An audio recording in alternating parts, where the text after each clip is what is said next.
we have to remind ourselves of the value of people, and screens have nothing in their design that will point us to that. Welcome to the Healthy Screen Habits Podcast. I'm Hillary Wilkinson. Whether you're starting your parenting journey with a newborn or looking to connect with your teen on technology, let's learn some new healthy screen habits together.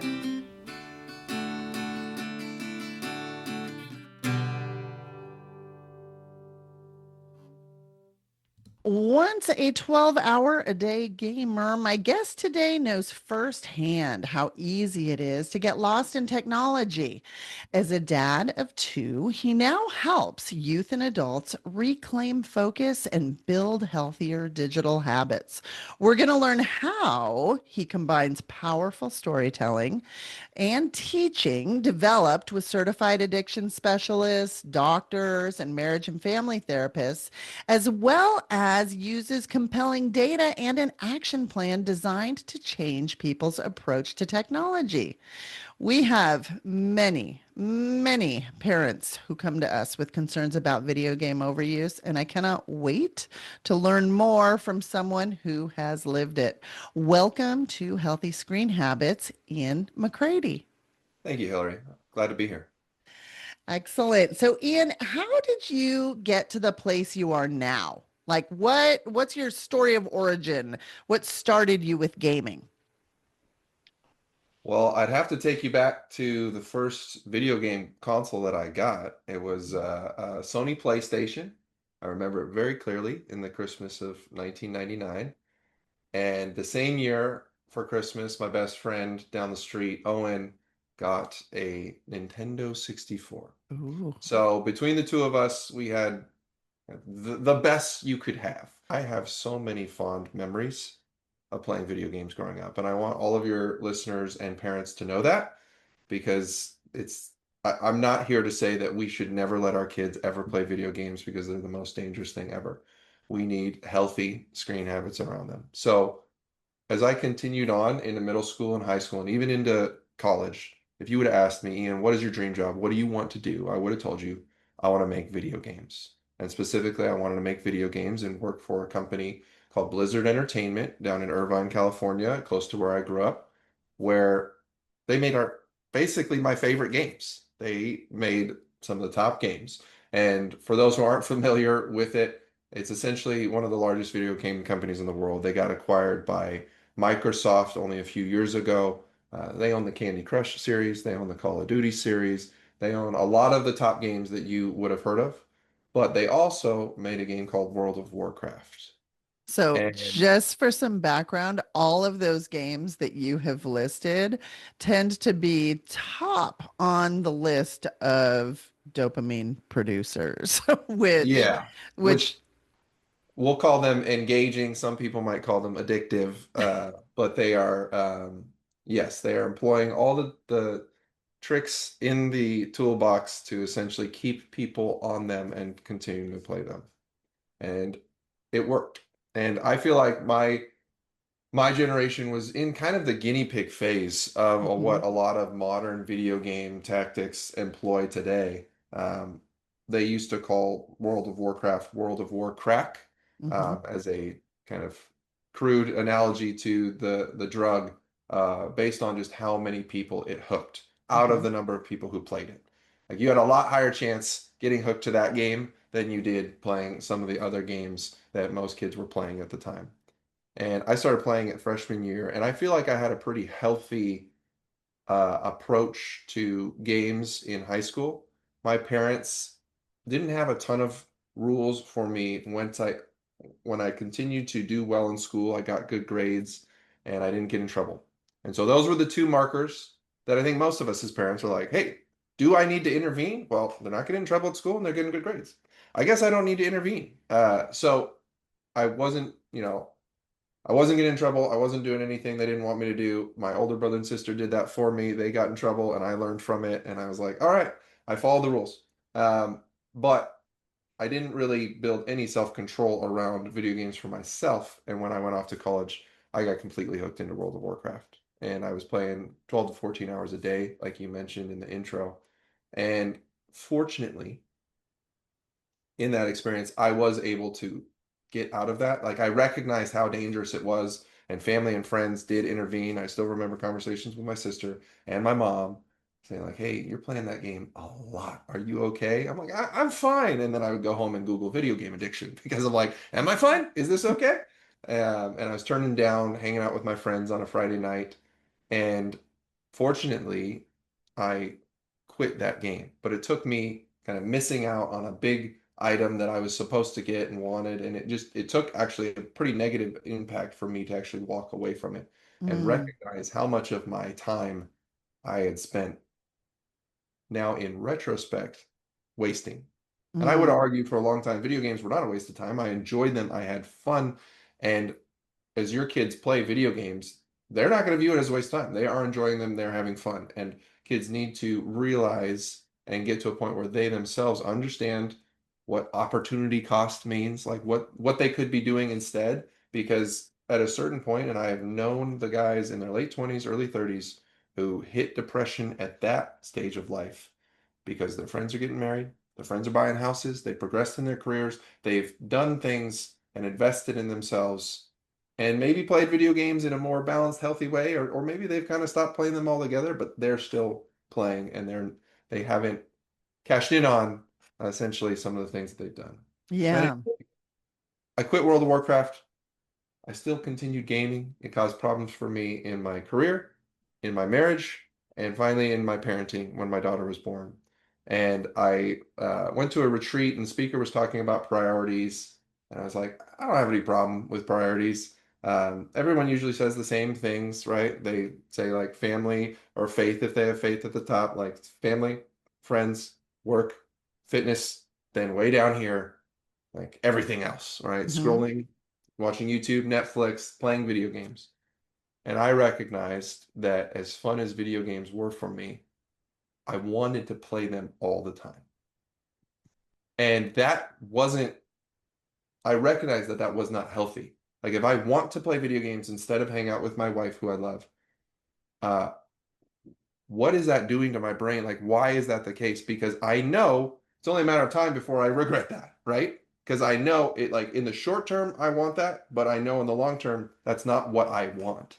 That's not what I as a human want. And I think that's so much of the trade-off we make for video games and screen time in general is the short-term enjoyment, the dopamine that we get from it at the expense of the long term. Mm. And so I made a decision there. I'm going to quit all video games.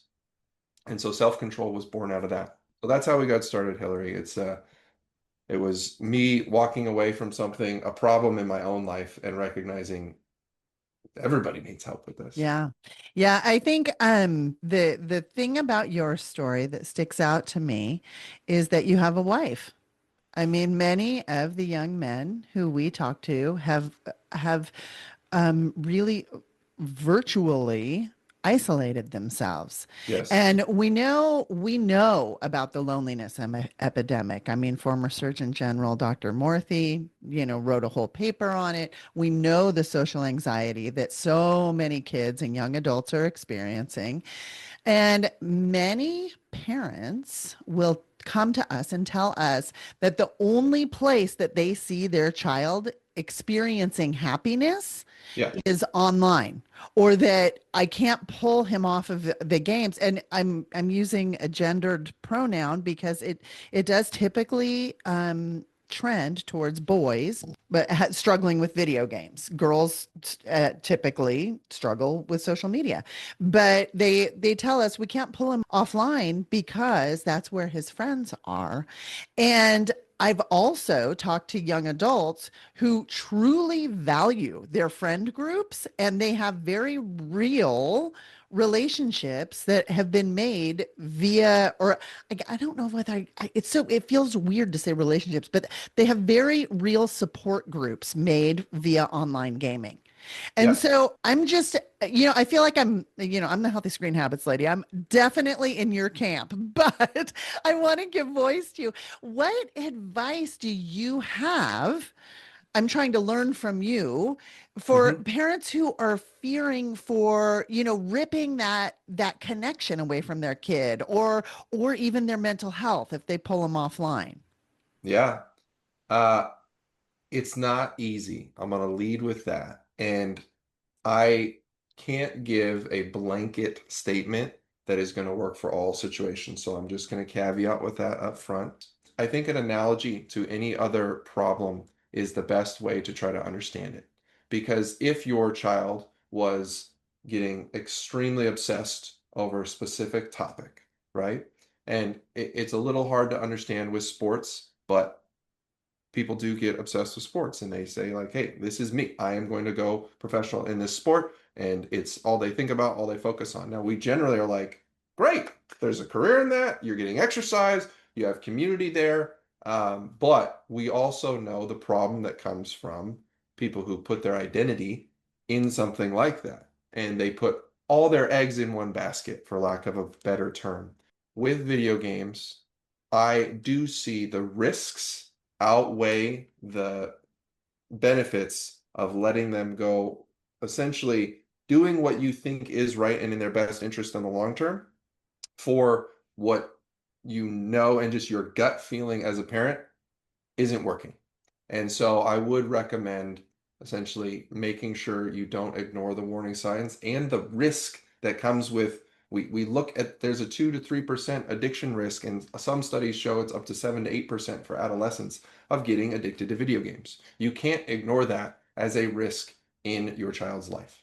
Kids do need some adversity in their life, and they do need to build the social skills that come from in-person, real life interactions, and adolescence is the time to do that. It's the hardest time to do that, it feels like, but it needs to happen then, because the habit pathways that form in the brain during adolescence, they don't cement, but they harden into plastic at Yep. that point of their life. And it will be more difficult for them if they ignore everybody else and are only playing video games during the adolescent years, for them to make positive, real, and in-person relationships during their 20s. And I'm working with the kids in their 20s who unfortunately had the bad set of cards to be isolated during the pandemic. Now they're in their 20s and they are struggling.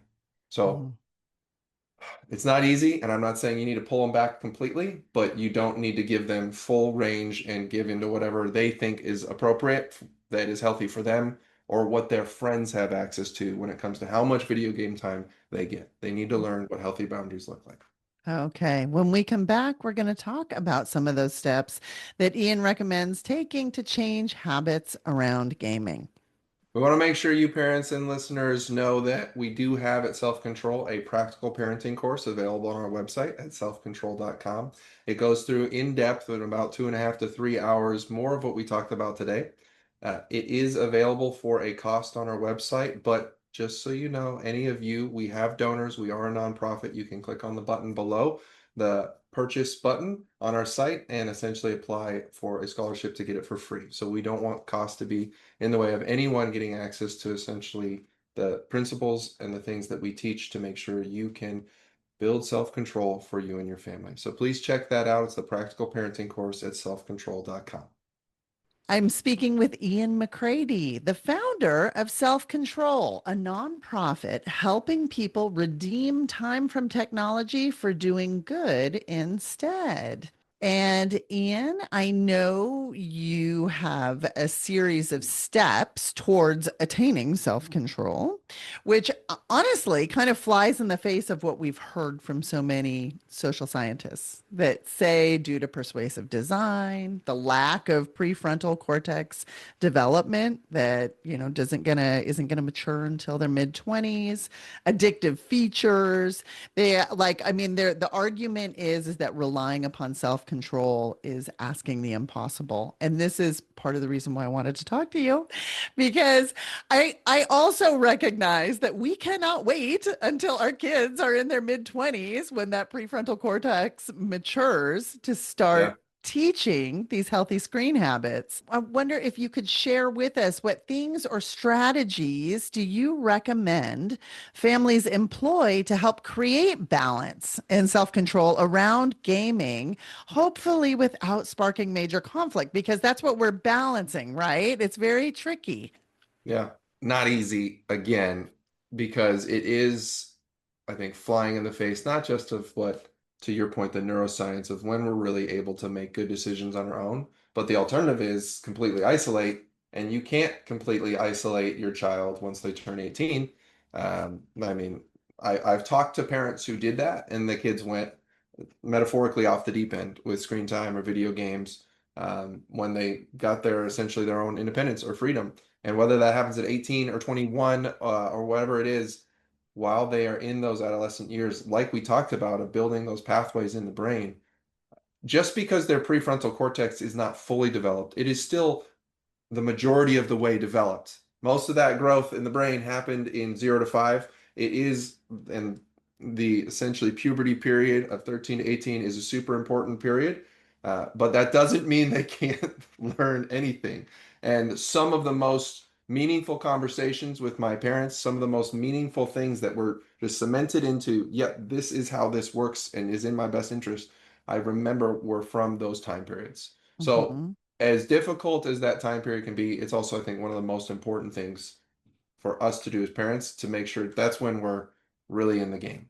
But what we share with people is essentially uh, the first step is you got to understand how we get addicted to these things. Because I got one right next to me. Like I usually always know where it is. And even though I try to keep my own screen time down to under 90 minutes per day, uh, it is still an integral part of my life. Like can't deny that. So I have to build the self-control for myself. And I talk to most times when I talk to parents, these 7 steps are for you to apply. And if you think they work, then teach it to your kid. Then Mm. model it for your kid. So we do have to understand how we get addicted, and dopamine is behind essentially substances like alcohol or drugs. It's the same thing that drives addicts to those substances and to seek them out, even though they're not good for them in the medium to long term or even short term. They are going to do it anyway because their brain gets such a spike from the enjoyment and what it does to their body that their brain says, give me more of that.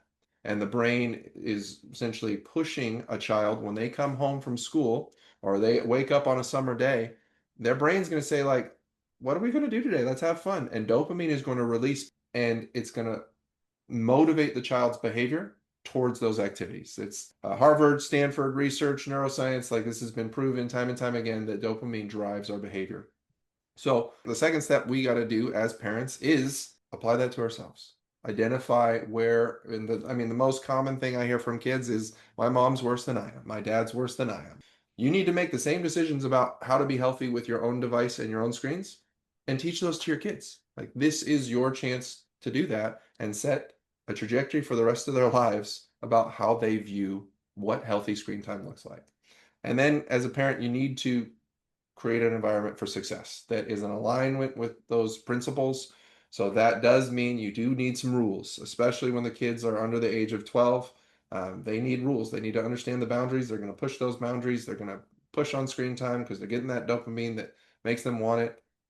Setting up those rules. And then what we share is kind of depending on the maturity of your kid, age 13 to 18 is increasing levels of responsibility. And this is a concept taken from Jonathan Haidt's book, The Anxious Generation. But it's kind of this idea of like a ladder. Like as the kid learns more, is responsible with one thing, you give them some more responsibility. If they're responsible with the rules that you put on their phone, you give them more responsibility and see if they're self-controlled with that. If they push the boundaries, you put essentially penalties in place. And if they want to continue to learn, they will. Now, some people are continually disappointed in their kids' ability to do that. And that's where I do think you need to continue to emphasize the why of why you're doing this, why you have these boundaries in place. And that does start with educating your own child on how screens can be addictive and what the dangers are, just like you would with alcohol or any other topic that is dangerous and you recognize can be dangerous for them.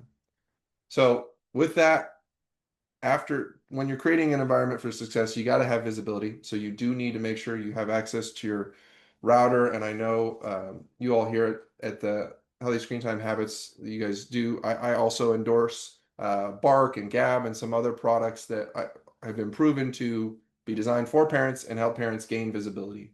But that visibility is just so you can see when your kids are behaving and when they aren't, and expect them to fail. Expect with how difficult and how addicting and how much of their culture and their peers and their friends are pushing them to spend more and more time online, they are going to fail. And not be ready to blow up on them when they do, but be ready to have those crucial, meaningful, impactful conversations with them when they do. And And it's similar to when your child is learning to walk. You don't expect a crawler to stand up on 2 feet and start running hurdles, you no, know? And not at so all. it's very analogous. That teen time and toddler time are very analogous, both in the ways that the brain is super plastic, super lots of neurons firing, wiring, all of this stuff and the development that's occurring. So I really embrace what you're saying about that. Recognize that what we're calling failure is actually just a stumbling block forward. Where it's all Absolutely. forward movement, but we just need to recognize and not have so much of our own ego invested in when kids do stumble that we're Yeah. taking it personally, right? And we just Yeah. go, "Oh, yep, so this happened. Well, what's the next course of action?" Yeah. And just to encourage all your listeners in that, I have talked to a lot of extremely engaged parents, and I don't remember one off the top of my head who didn't have a story about, yeah, we had to change the rules when our kids did this. And like it's every single one of them, every single Hmm. kid pushed up against the boundaries at some point. Yeah, So that's called it's growth.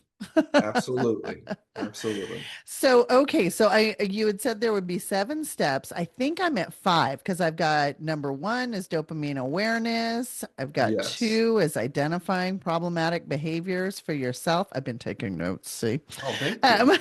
Um, 3, creating the environment for success. 4, Yes. increasing levels of responsibility through like chores and work. Hmm. 5, educating how screens can be addictive.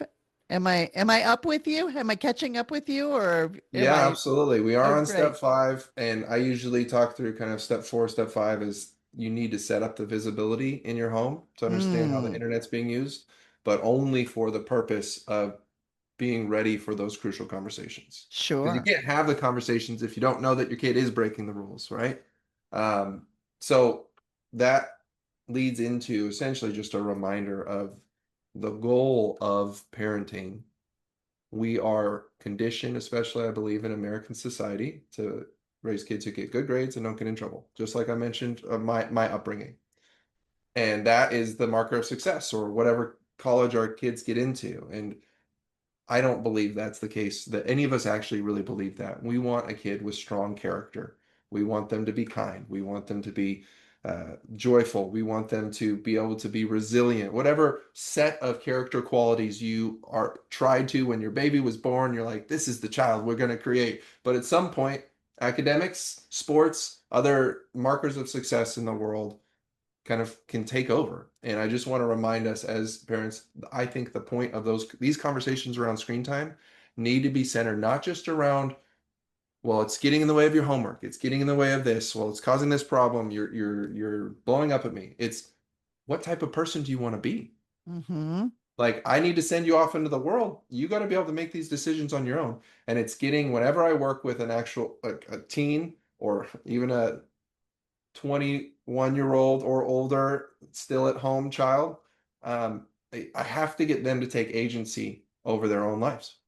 And that's the goal is they build the self-control themselves before they leave your house. Otherwise, they'll be like me, where I didn't have a problem in mom and dad's house, but 2 years into college, I was in trouble Mm-hmm. because I didn't even know what the dangers were. And I don't blame my parents. They didn't know the dangers around video games at that point. They didn't understand that a video game that came out the last year I was in high school was going to be so addictive when I started in college. Like I don't blame them. So I do just if all of your listeners, your parents could just take a deep breath, like just forgive yourself for whatever you think were past failings. Like you got to stay in the game. You got to stay in the game on behalf of your child and don't beat yourself up about, well, we gave them a tablet too early. It's all ruined. We can't recover. Yes, you can. And the last step I do think is just remembering that it's going to be hard, to expect resistance, even from your in-laws or your preschool, or like where you take your kid to school, or your kid's school itself. Like my kid is in a summer camp, and during summer camp they had essentially screen time where she got to play Minecraft, and I'm like, she doesn't play Minecraft at home. Like, and so we're talking through that. I'm okay with it, and we're going to talk through it and understand. But I recognize, you know what? I'm going to play Minecraft with her at our house so we can walk through and she can understand how she's playing the game and work through that in my own home.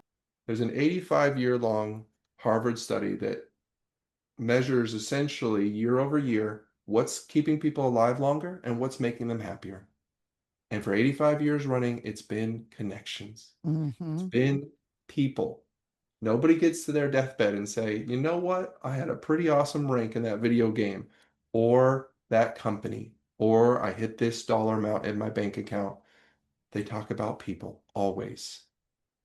We have to remind ourselves of the value of people, and screens have nothing in their design that will point us to that.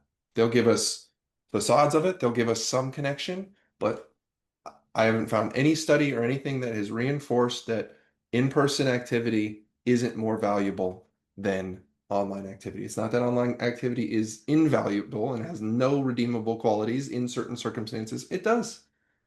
But we can't ignore those in-person social connections and making sure our children are building that skill set. It's a perfect place to, I'm sorry, but take a short break. I feel like I just want people to sit and think about that. And when we come back, I'm going to ask Ian for his healthy screen habit. Need a fun school assembly that provides research backed content, actionable tips, and great presenters? Look no further. Healthy Screen Habits presents digital wellness material for all ages in developmentally appropriate, interesting ways that encourage kids of all ages to make good digital decisions, create lasting healthy screen habits, and learn safe methods of dealing with sketchy content. We have assemblies or in class visits for all ages and stages. Give your school the best foot forward on digital wellness by reaching out to us at healthyscreenhabits.org. Click the Book a Speaker button and let's chat.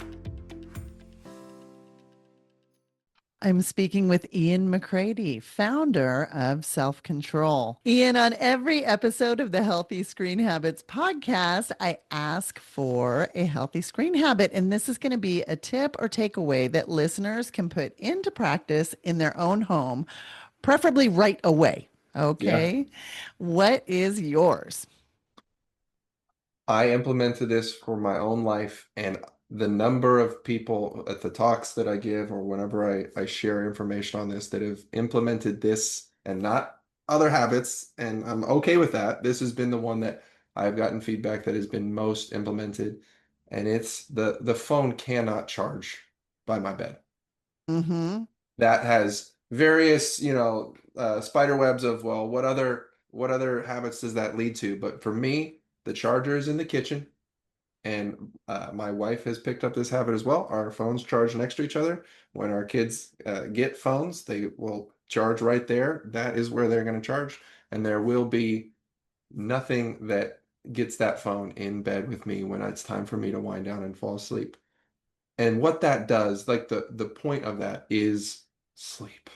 Mm-hmm. And Hillary, I had stomach problems for most of my life. I feel like 2 decades. I just had stomach problems, and I thought I just had like that was just I had a bad intestinal fortitude, and I just had problems. When I quit video games and put the phone over there and really started thinking about how I was using technology, the stomach problems went away. And I can very clearly attribute it to I got the rest that I needed. Like we, I believe, are in a sleep epidemic.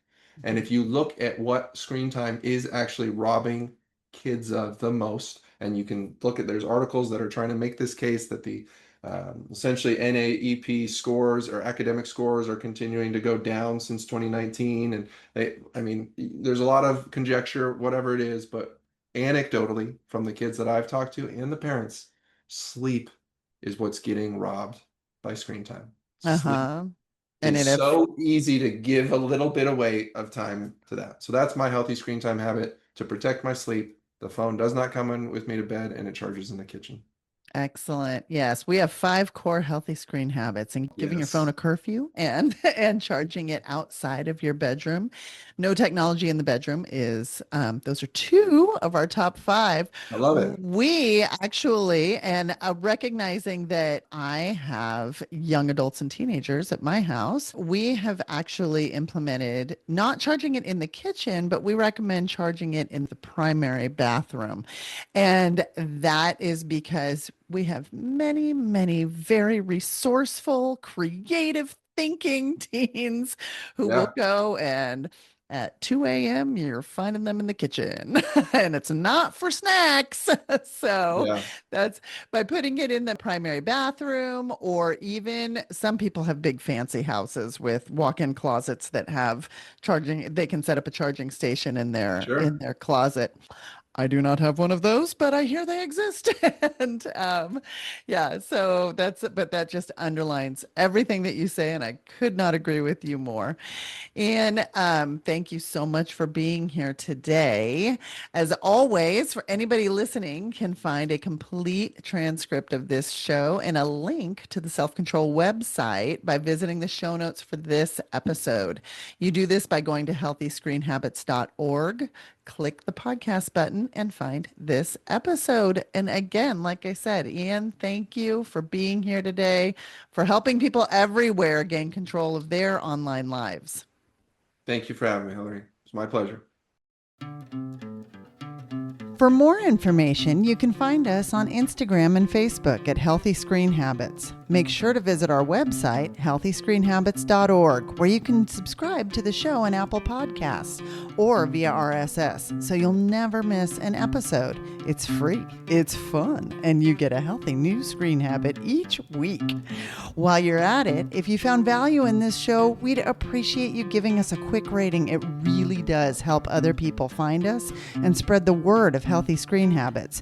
Or if you'd simply like to tell a friend, we'd love that too. I so appreciate you spending your time with me this week, and I look forward to learning more healthy habits together.